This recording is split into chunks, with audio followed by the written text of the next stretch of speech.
Chouette de Teigman. Photo de Thomas Cugnot.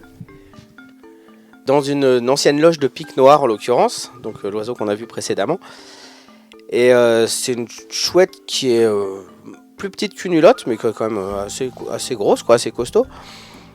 Et donc elle a un très joli chant qu'on entend en ce moment là au mois de fin février, début mars, quoi, ça commence à chanter. Et c'est comme ça que je l'ai localisée en fait.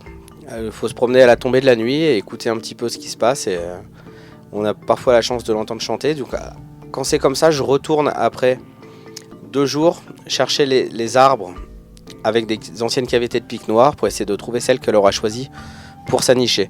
Alors en fait là, elle est curieuse tout simplement. En fait, elle m'entend arriver à pied dans les feuilles sèches qui sont au sol. Ça craque dans tous les sens et du coup elle sort sa tête pour venir voir qui arrive, tout simplement. C'est de la simple curiosité. Et elles font pas tout ça, mais cet individu-là le faisait presque systématiquement.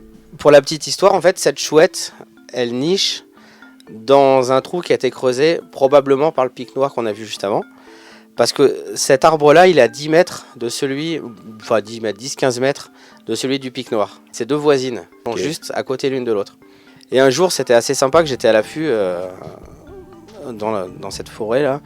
Et il y a la femelle du pic noir qui est venue se poser sur le bord de la cavité de la chouette de Tengmalm. La Tengmalm, elle est grimpée, elle a sorti la tête. Et du coup, ça a fait envoler le pic noir.